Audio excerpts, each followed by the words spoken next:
이 시간에 저희들이 나훔서를 읽었습니다. 나훔서는 1장부터 3장까지 되어 있습니다. 이 나훔은 특히 좀 색다른 하나님의 말씀입니다.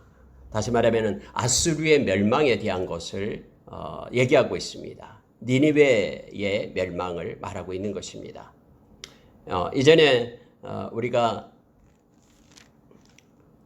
그 요나서가 바로 니느웨에 대한 회개를 외쳤던 장이라면은 요나가 그때 활동했던 선지자, 활동했던 당시에 이제 100년이 지난 다음에 여기에 있는 나훔 선지자가 아수르를 향해서 니느웨 성, 아수르의 수도였던 니느웨 성을 향한 그런 하나님의 심판과 멸망을 말하고 있는 것이 나훔서입니다. 그런데 우리는 때로는 착각합니다. 이 나훔서가 대상이 니느웨이기 때문에 니느웨를 향한 외침의 말씀이다라고 우리가 착각하는데 그렇지 않습니다. 이 나훔서는 하나님의 백성을 위해서 쓰여진 책입니다. 다시 말하면은 하나님의 백성에게 위로를 주기 위해서 아수르로 인하여 핍박받고 억압받고 잔인한 그러한 일들, 그 아수르는 너무나 잔인했거든요. 이 아수르가 얼마나 이스라엘 백성에게 행패를 부리고 얼마나 힘들게 했는지 역사는 그걸 증명해 주고 있죠. 북이스라엘을 멸망시킨 나라도 역시 아수르입니다. 그리고 남유다까지도 엄청난 그러한 공격을 하고 힘들게 했던 나라가 아수르죠. 그런데 하나님께서는 하나님의 때에 이 아수르를 멸망시키고 심판함으로 인하여 하나님의 백성의 그러한 그 위로함, 하나님의 백성을 대신해서 백성의 원수가 되었던 그런 아수르를 하나님께서 멸망시킴으로 이스라엘 백성을 회복시키고 그리고 반드시 하나님의 백성을 괴롭히고 힘들게 한 모든 무리들은 하나님이 심판하시는 하나님이심을 나타냄으로 인하여 오늘날 이 시대를 살아가고 있는 하나님의 백성으로 하여금 위로를 얻고 소망을 얻게끔 하기 위하여 이 말씀이 쓰여졌다라는 것을 우리가 기억을 해야 됩니다. 그래서 이스라엘 백성들은 이 나훔서를 읽으면서 하나님의 큰 위로와 소망을 갖게 됩니다. 원래 여러분 나훔이라는 그런 이름의 뜻이 위로라는 뜻입니다. 그래서 하나님의 백성을 위로하기 위하여 이 말씀이 쓰여진 것임을 이러한 관점에서 이 나훔서를 우리가 읽어야 됩니다. 나훔은 우리에게 하나님께서 역사를 주관하시는 분이며 악과 불의가 영원토록 지속되는 것을 허용치 않으신다는 그 사실을 상기시켜 줍니다. 그래서 이 말씀을 읽을 때마다 아무리 악이 창궐하고 아무리 악한 권세가 있다 할지라도 하나님의 때에 하나님의 심판이 있음을 분명하게 하나님은 말씀하시면서 하나님의 백성이 때로는 핍박받고 공고한 속에 있어도 하나님을 바라보면서 위로를 받고 힘을 얻을 것을 요청하고 있음을 보게 됩니다. 하나님의 백성인 이것은 유다를 향하여 쓴 말씀이다라는 관점에서 우리가 이 말씀을 봐야 됩니다. 아수르에 대한 하나님의 심판을 이 말씀에서 예언하면서 유다 백성을 위로하려 했던 것입니다. 여러분, 아수르는 역사상으로 바벨론에 의해서 멸망을 당합니다. BC 612년에 멸망을 당하게 되죠. 근데 우리가 이스라엘 중심으로 있었던 강대국들이 있습니다. 가장 먼저 애굽이 있었죠. 이집트요. 그리고 위에 아수르가 있습니다. 그리고 바벨론. 이 세 개의 강국들이 이렇게 연결돼서 이스라엘을 언제나 괴롭혔죠. 이스라엘 백성으로 하여금 하나님을 의지하도록 하기 위하여 하나님께서는 이 주변의 그런 나라들을 사용했음을 우리는 너무나 잘 압니다. 우리가 때로는 나라에 위기가 오고 힘듦이 올 때마다 우리 주변의 강대국들이 너무나 많죠. 중국, 러시아, 일본, 그리고 미국 모두가 다 강대국들입니다. 그런 사이에 끼인 우리나라도 마치 이스라엘과 비슷한 모습을 보게 됩니다. 외세적인 그런 위기가 오고 힘듦이 올 때마다 우리는 하나님을 이스라엘 백성처럼 의지하면서 나아가고 또 하나님의 이름을 부르고 하나님께 나아가고 기도하는 자는 하나님이 반드시 건지시며 공의의 하나님이 세우심을 또 이 나훔서를 읽으면서 우리가 깨닫게 됩니다. 나라가 힘들 때에 우리는 나라를 위하여 기도해야 됩니다. 그리고 하나님의 백성은 언제나 하나님을 믿고 의지하고 그 공의의 하나님을 믿기 때문에 불평과 원망 대신에 하나님께 맡기고 또 하나님 앞에서 엎드려 기도하는 자로 우리가 서야 됨을 알게 합니다. 오늘날처럼 힘든 그런 나라의 일들, 코로나19의 일들, 그리고 나라에서도 여러 가지 기독교를 억압하는 그러한 일들, 이런 것을 가지고 우리는 하나님 앞에 기도하면서 또 하나님이 행하심을 우리가 기대하고 소망 가운데 우리가 서야 됨을 알게 합니다. 우리가 힘들어하고 낙심하고 주저앉아 있고 불평하고 원망하고 막 그러고 있을 때 악한 사탄은 박수치면서 주하고 있습니다. 우리는 하나님의 말씀을 가지고 일어서는 우리가 되기를 원합니다. 특히 이 말씀은요, 불의와 악은 영원토록 지속되지 않는다라는 사실을 깨닫게 합니다. 하나님의 때가 이르면은 하나님께서 정의와 선으로 영구적으로 영원히 회복시키는 하나님의 계획은 마침내 성취되는 것을 이 말씀을 통해서 알게 합니다. 그래서 우리가 나홈서에서의 주제가 있다 그러면은 심판과 하나님의 자비입니다. 하나님께서는 하나님의 백성에게 한없는 자비를 내리고 불의한 것은 반드시 심판하시는 공의의 하나님을 말씀 가운데서 나타내고 있음을 보게 됩니다. 그래서 여러분 나홈서 1장을 처음에 읽기 시작하면요, 이것으로부터 시작이 됩니다. 자, 2절 보십시오. 여호와는 질투하시며 보복하시는 하나님이시라. 여호와는 보복하시며 진노하시되 자기를 거스리는 자에게, 여호와는 보복하시며 자기를 대적하는 자에게 진노를 품으시며, 여호와는 이처럼 보복하시고 대적하시고 진노하시는 하나님이심을 선포하면서 말씀은 시작이 됩니다.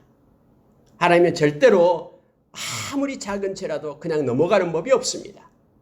그 죄값을 반드시 물으시는 하나님이심을 나홈 선지자는 말해주고 있습니다. 그런데 하나님의 특징은요, 3절 보십시오. 여호와는 노하기를 더디하시며 권능이 크시며 벌 받을 자를 결코 내버려 두지 아니하시느니라. 여호와의 길은 해오리 바람과 광풍에 있고 구름은 그의 발에 태끌이로다 라고 하면서 선포하십니다. 하나님은 기다리고 계시는 거예요. 여기서 노하기를 더디하신다라는 것은 기회를 주고 있는 것입니다. 하나님께서 그래 쟤는 죄 없다라고 지우지 않으셔요. 죄를 회개하기를 하나님은 기다리고 계시는 거예요. 하나님의 권능은, 하나님은 광대하십니다. 그래서 시작부터 높은 곳에 계시는 분이십니다. 하나님의 권능은 너무나 크십니다. 그 권능 앞에 누가 서겠습니까? 하나님은 두려우신 하나님이십니다. 하나님은 보복하시는 하나님이라고, 진노하시는 하나님이라고 성경은 말하고 있습니다. 하나님은 벌받을 자를 결코 내버려 두지 아니하시느니라 이렇게 선포하십니다. 벌받을 자를 하나님은 때를 정하고 하나님의 심판이 임한다라는 것을 말하고 있습니다. 그래서 여러분, 우리가 이 세상에 살아갈 때에 악인의 형통함을 우리는 부러워할 필요가 없습니다. 하나님의 때는 반드시 옵니다. 그리고 그 심판과 그 진노의 무게는 감당할 수 없을 정도로 무겁고 힘들다라는 것을 성경은 말해주고 있습니다. 절대로 벌받을 자를 내버려 두지 않습니다. 하나님은 해오리 바람처럼 광풍에 일어서, 그리고 하나님이 행하시는 모든 것들은, 하나님이 창조한 모든 피조물들은 하나님께 순종하며 하나님의 명령을 따른다라는 것을 우리가 기억을 해야 됩니다. 누가 능히 그의 분노 앞에 서며 누가 능히 그의 진노를 감당하랴. 그의 진노가 불처럼 쏟아지니 그로 말미암아 바위들이 깨지는도다 하면서 나홈 선지자는 하나님의 진노와 하나님의 심판이 있다라는 것을 말해주고 있습니다. 여러분 7절 보십시오. 여호와는 선하시며 환난 날에 산성이시라. 그는 자기에게 피하는 자들을 아시느니라. 여러분, 나홈서는 이처럼 하나님의 백성에게는 자비를 베풉니다. 그리고 하나님의 백성을 핍박하고 억압하는 그들에게는 반드시 하나님이 진노하고 보복하시는 하나님을 나타냄으로 인하여 하나님의 백성들로 하여금 위로를 얻게끔, 너희들은 걱정하지 마라, 아무리 힘들고 어려워도 하나님을 바라보라라고 말씀은 외치고 있는 것이에요. 환난 날에 산성이시라. 그는 자기에게 피하는 자들을 아시느니라. 여러분, 우리에게 힘듦이 오고 어려움이 오고 이럴 때에요, 하나님께서는 보고 계셔요. 누가 나의 이름을 부르는가? 누가 나를 찾는가? 산성이신 나에게 누가 피하는가? 하나님은 다 알고 계신다고 말씀하십니다. 하나님은 우리를 알고 계셔요. 우리의 마음을 알고 계시고 하나님 앞에 엎드려 하나님의 이름을 부르고 찾는 그들을 하나님은 알고 계십니다. 그리고 그들을 하나님은 보호하십니다. 그래서 주의 이름을 부르는 자는 반드시 구원을 얻게 됨을 성경은 우리에게 말해주고 있습니다. 이게 위로예요. 하나님의 백성에게 주는 하나님의 위로. 하나님은 내가 알고 있다. 너희의 형편과 처지 내가 알고 있다라고 하나님은 말씀하고 있는 것입니다. 12절에 가보면은요, 1장이요. 여호와께서 이와 같이 말씀하시기를 그들이 비록 강하고 많을지라도 반드시 멸절을 당하리니 그가 없어지리라. 내가 전에는 너를 괴롭혔으나 다시는 너를 괴롭히지 아니할 것이라. 이제 내게 지은 그의 멍에를 내가 깨트리고 내 결박을 끊으리라. 여러분, 여기서 하나님께서는 하나님의 백성에게 이렇게 말씀하고 있는 것입니다. 내가 하나님께서 전에는 너를, 이스라엘 백성이에요, 괴롭혔으나 다시는 너를 괴롭히지 아니할 것이라. 하나님은 아수르를 통해서 하나님을 떠나고 말씀을 떠난 하나님의 백성을 치게 하셨죠. 옆구리의 창처럼 가시처럼 그렇게 이스라엘을 괴롭혔다라고 말합니다. 왜요? 이 가시를 통해서 돌아오라고, 회개하고 돌아오라고 하나님은 이 아수르를 막대기로 사용했다라고 지금 말하고 있는 거예요. 이것을 괴롭혔다라고 말합니다. 하나님은 사랑하는 자기 백성을 괴롭힙니다. 그러나 이것은 단순한 괴롭힘이 아닙니다. 그들의 죄악에 대해서 마땅히 징벌함을 말하는 것 동시에 회개를 촉구하는 하나님의 사랑의 채찍이었던 것입니다. 이걸 갖다 괴롭혔다라고 표현하고 있는 것입니다. 그러나 이제는 하나님께서 회복시키겠다라고 말합니다. 내가 내게 지은 그의 멍에는 아수르를 얘기합니다. 아수르의 멍에를 내가 깨트리고 네 결박을 끊으리라 라고 하나님께서는 말씀하시면서 이스라엘 백성에게 위로를 주고 있습니다. 너희들을 힘들게 했던 가시처럼 너희들을 괴롭혔던, 너희들이 회개하고 돌아오라고 내가 사용했던 그 막대기를 이제는 내가 끊어내겠다라고 말합니다. 내가 깨트리고 그 결박을 끊고 이제는 너희들을 회복하겠다라고 이스라엘 백성으로 하여금 소망의 메시지를 나훔은 외치고 있음을 보게 됩니다. 그러면서 여러분 1장 15절은요, 우리가 많이 읽고 묵상하는 말씀이죠. 볼지어다 아름다운 소식을 알리고 화평을 전하는 자의 발이 산 위에 있도다. 유다야, 내 절기를 지키고 내 서원을 갚을지어다. 악인이 진멸되었으니 그가 다시는 내 가운데로 통행하지 아니하리로다 하시니라. 하나님께서는 나훔 선지자를 통해서 이렇게 아수르의 멸망을 선포하면서 이것은 기쁜 소식이다, 아름다운 소식이다, 화평을 전하는 말이다 하면서 미리 하나님께서는 말하고 있음을 보게 됩니다. 여러분, 이것은 이 선지서는 언제나 이중적 예언이 있다고 그랬죠. 그 당시에 있던 일들을 역사적으로 예언해서 성취하고요. 이것은 또 마지막 때를 말하고 있는 것임을 우리는 기억을 해야 됩니다. 유다를 위협한 아스루 왕 사네립의 몰락, 그리고 아스루 제국의 멸망을 1차적으로 가리킵니다. 그래서 BC 712년에 아스루 제국이 멸망을 했습니다. 그런데 이것은 또한 메시아 시대의 그런 평화를 얘기하고 있습니다. 그래서 우리가 로마서에서도 아름다운 소식을 알리고 화평을 전하는 자의 발이 아름답다라고 우리에게 말하고 있잖아요. 이것은 복음의 소식을 말하고 있습니다. 모든 악한 세력을 결박하고 깨트리고 영원한 평화의 왕국이 실현될 것을 누구를 통해서요? 예수 그리스도를 통해서, 평강의 왕이신 예수님을 통해서 실현될 것을 예언하고 있고, 예수님의 오심으로 인하여 이것은 성취되고, 또 우리 주님의 나라, 영원한 나라가 새하늘과 새 땅이 다음에 도래함으로 인하여 영원히 이 예언이 그렇게 성취될 것을 말해주고 있는 것입니다.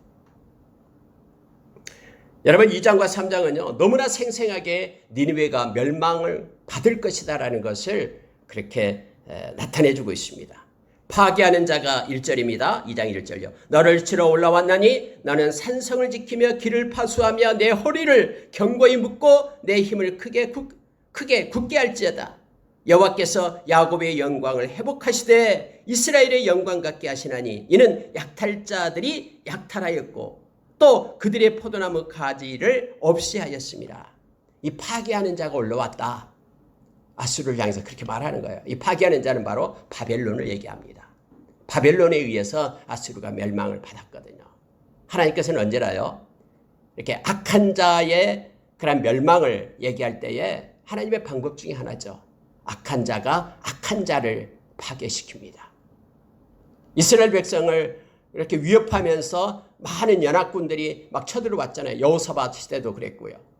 그들이 서로를 대적하면서 싸우면서 멸망을 당하는 것을 우리는 너무나 잘 압니다. 하나님의 방법입니다. 여러분, 세상이 악으로 가득 차고요. 악한 세력이 세워질 때에 아니 누가 저 악한 세상, 악한 그들을 없애고 그들을 무너뜨리냐? 우리는 걱정할 필요가 없습니다. 하나님의 방법과 하나님의 뜻 가운데 일인 행해주고 있습니다. 악한 자가 악한 자를 무너뜨리고 없앰을 성경은 말해주고 있는 것이죠. 그러므로 인하여 야곱의 영광을 하나님이 회복시키겠다라고 약속해주고 있음을 보게 됩니다. 아수르는 이렇게 될 거라고 말합니다. 자, 7절 보십시오. 정한 대로 왕후가 벌거벗은 몸으로 끌려가니 그 모든 시녀들이 가슴을 치며 비둘기같이 슬피 우는도다 하면서 나홈 선지자를 통해서 아수르의 멸망을, 여러분 이때 나홈이 외칠 때에는요, 선지자가 외칠 때에는 아수르가 막 강성할 때예요. 그런데 이미 하나님께서는 그들의 멸망을 외치고 있습니다. 그들이 이제는 멸망당해가지고 왕후가 벌거벗은 몸으로 끌려가게 될 것이다 라는 것을 상징적으로 말하고 있습니다. 여러분, 니느웨는 하나님께서 징계하시고 징벌하시기 때문에 멸망을 당합니다. 2장 8절에 보니까 니느웨는 예로부터 물이 모인 못 갔더니 이제 모두 도망하니 서라 하나 돌아볼 자가 없도다. 은과 금을 노력하라. 그 저축한 것이 무한하고 아름다운 기구가 풍부함이니라. 마지막 때는요, 그들이 쌓아뒀던 은과 금이 그들을 구원해내지 못한다라는 거예요. 우리가 야고보서 5장에서도 마찬가지로 마지막 때에 그들이 부를 쌓았도다라고 말씀은 우리에게 말해주고 있죠. 세상에 돈이면 다 될 것 같지만 절대로 아까 우리가 찬양을 했듯이요, 은과 금이 그들을 구원하지 못합니다. 아수르가 잔인하게 많은 나라들에게서 조공을 받고요, 찾아가서 다 약탈해 왔습니다. 쌓아놨던 은과 금이 너무너무나 많다라고 얘기합니다. 무한하고 아름다운 기구들이 풍부함이지만은 그 무한함과 풍부함이 아수르를 구원해내지 못합니다. 하나님께서 진노하실 때에, 하나님의 심판의 때에 그 모든 것들이 아무것도 아니고 그들을 구원하지 못하고 소멸됨을 성경은 말해주고 있습니다. 니느웨가 공허하였고 황폐하였도다. 주민이 낙담하고 그 무릎이 서로 부딪히며 모든 허리가 아프게 되며 모든 낯이 빛을 잃도다. 하나님의 심판의 때, 마지막 최후의 심판의 때도 이와 동일합니다. 우리가 베드로후서 3장 8절 이하에서 우리 주님이 오실 때예요, 하늘이 떠나가고 땅의 체질이 풀리고 모두가 두려움과 공포 속에 있게 됨을 성경은 말해주고 있죠. 그들이 추구하고 그들이 의지했던 모든 것들이 그들을 구원해내지 못하고 다 소멸됨을 성경은 말해주고 있습니다. 공허하고 황폐하게 됩니다. 우리가 여러분 요한일서 2장 15절의 말씀처럼 우리가 세상과 세상에 있는 것들을 사랑하게 될 때에 이와 동일한 현상이 나타나게 되죠. 공허하고 황폐한 인생을 살다가 가게 됩니다. 그러나 하나님의 뜻을 행하는 자는 영원히 그들이 행함이 남게 되고 하나님의 나라에서 그것이 이루어지고 또 그것을 가지고 살아가게 됨을 성경은 말해주면서 하나님의 뜻을 행할 것을 성경은 믿는 자에게 요청하고 있음을 말합니다. 13절을 보시기 바랍니다. 만군의 여호와의 말씀이 내가 네 대적이 되어 내 병거들을 불살려 연기가 되게 하고 내 젊은 사자들을 칼로 멸할 것이며 내가 또 내 노력한 것을 땅에서 끊으리니 내 파견자의 목소리가 다시는 들리지 아니하리라 하셨느니라. 여러분, 아수르를 하나님께서는요 사자에 비유합니다. 젊은 사자. 그래서 으르렁거리면서 주변의 나라들을 잔인하게 약탈했던 아수르. 그러나 너가 나를 이길 수 있겠느냐? 내가 너희의 대적이 되겠다라고 하나님께서는 말씀하고 있는 거예요. 너의 병걸들을 내가 불살라 연기가 되게 하겠다. 너의 젊은 사자들을 내가 칼로 멸하겠다. 내가 내 노력한 것을 땅에서 끊겠다라고 하나님께서는 말씀합니다. 하나님이 직접 대적이 되어서 아수르를 멸망시키고 이스라엘 백성을, 하나님의 백성을 힘들게 했던 그들을 끊고 이제는 내 백성을 내가 회복시키겠다라고 하나님께서는 말씀하고 있는 것입니다. 그러면서 이제는 그들이 아수르가 바벨론에 의해서 멸망당하는 그런 모습을 너무너무나 생생하게 3장에서는 그려주고 있습니다. 획획 하는 채찍소리, 윙윙하는 병거 바퀴소리, 뛰는 말, 달리는 병거, 충돌하는 기병, 번쩍이는 칼, 번개 같은 창, 죽음당한 자의 때, 죽음의 큰 무더기, 무수한 시체여 사람이 그 시체에 걸려 넘어지니 하면서 성경은요 이렇게 자세하고 세밀하게 묘사해 줌으로 인하여 이 일은 반드시 일어난다라는 것을 이스라엘 백성에게 가르쳐주고 있는 거예요. 그러니 내 백성들아, 힘들고 어려워도 나를 바라보고 하나님을 의지하라라고. 아수르가 너희를 괴롭힌다고 해도 너희들의 신앙 버리지 말고 하나님을 찾으라라고. 너희의 산성은 나밖에 없다라고 하나님께서는 나훔 선지자를 통해서 간접적으로 이스라엘 백성을 위로하고 이끌고 있음을 우리가 보게 됩니다. 4절에 한번 보십시오. 자, 하나님은 이유를 얘기합니다. 왜 아수르가 멸망을 당해야 되냐면은 이는 마술에 능숙한 미모의 음녀가 많은 음행을 함이라. 그가 그의 음행으로 여러 나라를 미혹하고 그의 마술로 여러 족속을 미혹하느니라. 보라, 내가 내게 말하노니 만군의 여호와의 말씀에 내 치마를 걷어올려 내 얼굴에 이르게 하고 내 벌거벗은 것을 나라들에게 보이며 내 부끄러운 것을 문나라에게 보일 것이요. 여러분, 이게 무슨 뜻이냐면요, 아수르가 음녀로 표현을 하고 있습니다. 이 미모의 음녀로 말하는 거예요. 많은 음행을 행했다라고 말합니다. 물론 이게 음행이라는 것은 이제 우상숭배를 말하고 있는 것입니다. 많은 나라를 미혹해서 그의 마술로 여러 족속을 미혹했다라고 말합니다. 여러분, 실제로요, 우리가 잘 아는 그러한 왕들, 히스기야 때에 그 아수르 사네립이 있었잖아요. 그리고 막 괴롭혔을 때 하나님께서 구해줬지요. 근데 그 히스기야의 아들이 있었잖아요. 므낫세예요. 이 므낫세는요, 아수르한테 조공을 바치고요, 아수르 우상들을 다 가져다가 이스라엘 성전에다 세우고요, 이 많은 나라들, 이 아수르의 그런 음녀의 이 음행에 넘어갔다라고 지금 성경은 말하고 있는 거예요. 그런데 하나님께서는 하나님의 때에 여기 보니까는 음행과 마술로 여러 족속을 미혹했다라고 말하고 있는 거예요. 하나님의 말씀에 내가 너의 치마를 걷어올려서 부끄러움을 너에게 주겠다라고 말씀을 하십니다. 내가 또 가증하고 더러운 것들을 내 위에 던져 능욕하여 너를 구경거리가 되게 하리니 하면서 하나님께서는 이 아수르를 심판할 것을 분명하게 말하고 있습니다. 그리고 역사상으로 볼 때 아수르는 멸망을 당하게 됨을 알게 됩니다. 10절에 보십시오. 3장 10절입니다. 그가 포로가 되어 사로잡혀 갔고 그의 어린아이들은 길 모퉁이에 매어침을 당하여 부서졌으며 그의 존귀한 자들은 제비 뽑혀 나뉘었고 그의 모든 권세자들은 사슬에 결박되었으니 내 모든 산성은 무화과 나무 처음 익은 열매가 흔들기만 하면 먹는 자 입에 떨어진 것 같으리라. 하나님이 대적하고 하나님이 진노하는 그날 그들은 다 사로잡혀가며요. 그들의 아이들은 매어침을 당해서 죽게 되고요. 그들의 그 존귀한 자들, 그들은 다 제비 뽑아서 사람의 종이 되고 노예가 되고 다 권세자들은 결박되었다라고 말합니다. 그들의 모든 산성들은 아무런 힘을 발휘하지 못하고 무화과나무 처음 익은 열매 그냥 입만 벌리면 떨어지는 것처럼 되어버렸다라고 말합니다. 하나님을 데려갈 자가 없다라고 지금 성경은 말하고 있습니다. 네가 내 상인을 하늘의 별보다 많게 하였으나 느치가 날개를 펴고 날아간 것 같을 것이다. 내 방백은 메뚜기같이 너희의 장수들은 큰 메뚜기같이 추운 날에는 울타리에 깃들었다가 해가 뜨면 날아간 같이 있는 것을 알 수가 없게 될 것이다. 지금까지 쌓아두고 그렇게 부귀영화를 누렸던 너희들을 부강하게 했던 살찌게 했던 그런 상인들 느치처럼 다 날아가고 없어질 것이다.